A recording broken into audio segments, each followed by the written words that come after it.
Habibana Mundir, akhina wa sahibna, saudara kita dan teman kita.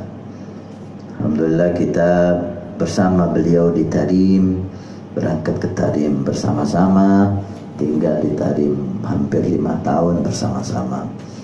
Memang Habibana Mundir mulai dari waktu belajar di Tarim, beliau ada kelebihan yang kita lihat ya. Semuanya Masya Allah, putra-putra Habib Manu punya kelebihan masing-masing. Habibana Mundir, beliau nampak sekali kebersihan hatinya. Itu yang pertama yang kita lihat.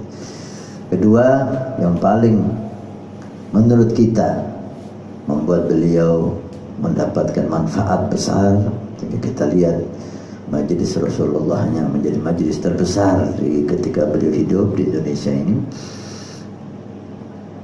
Kita lihat itu sebab ta'alluqnya, husnudzannya, cinta dan takdimnya kepada gurunya Sayyidi Habib Umar. Beliau begitu cinta, begitu ta'alluq, begitu taat dan takdim kepada Sayyidi Habib Umar, sehingga Allah beri keberkahan. Kalau kita lihat di Tarim waktu belajar, karena kita satu kelas dengan beliau, ada dari teman-teman kita yang lebih pandai dari Habib Mundir, lebih cerdas dari Habib Mundir, selalu banyak menjawab pertanyaan-pertanyaan yang diajukan kepada kita semua. Tapi ketika pulang, keberkahan Habib Mundir mengungguli mereka. Ini sebagai pelajaran bahwa keberkahan ilmu itu tergantung dengan cinta takdim kepada guru. Nah, kita lihat sendiri bagaimana Habib Mundir luar biasa. Di samping itu, beliau mendapat keistimewaan dari Allah, mudah untuk bermimpi Nabi Sallallahu Alaihi Wasallam.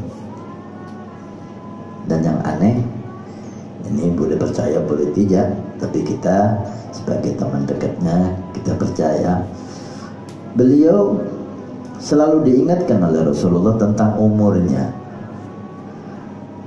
Wahai Mundir, umur kamu tinggal sekian tahun. Kemudian gak lama mimpi lagi Nabi, Mundir, umur kamu tinggal sekian tahun. Terus seperti itu.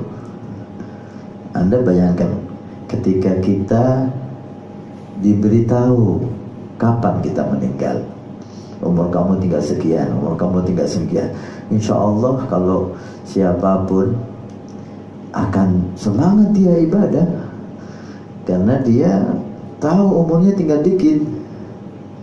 Nah, kita ini banyak lupa, malas ibadah, malas taat. Kenapa?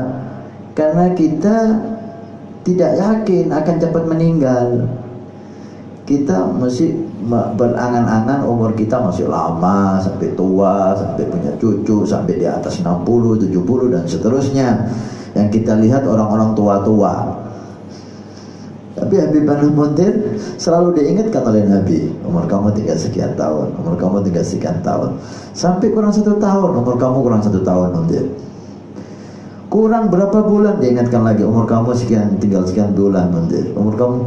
Sehingga teman-teman kita memberi masukan kepada beliau waktu itu, di kejayaan beliau, di mana semua orang mendekat, orang kaya, pejabat, bahkan SBY di zamannya hadir majelisnya beliau, diingatkan, wahai Habib Mundir, kamu perlu beli tanah, perlu punya pondok, perlu, artinya sekarang kamu ini dalam puncak kejayaan, dan ini belum tentu terus seperti ini. Manfaatkan ini untuk membangun pondasi dakwah yang kuat, pondok ini dan itu.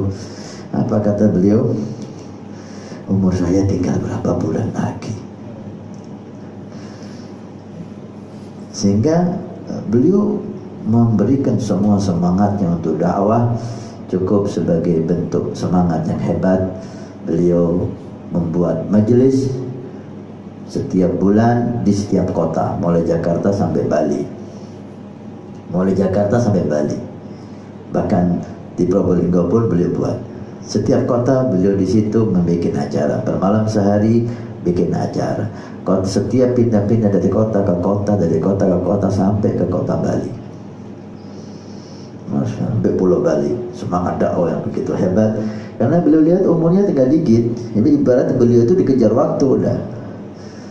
Sampai meninggal kurang sehari, 2 hari, 3 hari, beliau didatangi lagi oleh Nabi, kamu meninggal kurang 2-3 hari oleh Mundir.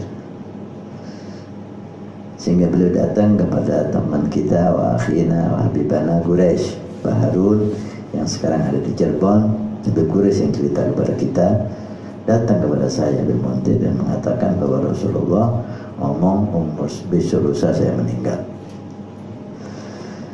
Habib Quraisy ini, Habib Mundir ini gurau apa serius. Hasil sampai ada ucapan Habib Mundir tanya, besok Mundir kamu meninggal kapan ya Rasulullah? Ba'da dhuhur atau ba'da asar? Disebutkan waktunya oleh Rasulullah SAW. Nikmat besar. Orang yang tahu kapan dia meninggal, dia akan mempersiapkan diri. Ini menunjukkan kebersihan hati beliau ya.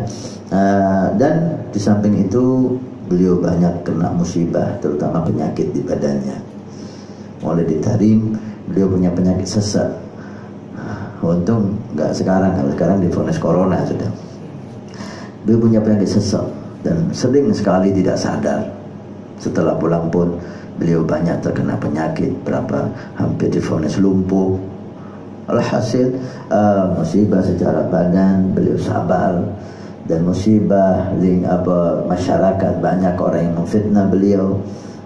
Yang kita lihat hanya hal-hal yang indah, tapi di sana banyak yang memfitnah beliau dan kita tahu sendiri. Tapi beliau tetap berjalan sampai berjumpa dengan Tuhannya. Mudah-mudahan semua amalnya diterima oleh Allah. Dan kalau kita mau jujur, hampir semua majelis yang makmur di Indonesia ini meniru dan berkah majelis Rasulullah yang Habib Mundir. Beliaulah yang membuat satu majelis besar yang pertama yang kita tahu. Mudah-mudahan Allah menerima semua amalnya, dan mudah-mudahan kita bisa meniru dan mentauladani beliau. Amin ya rabbal alamin. Salli dzal jalali 'adadar riba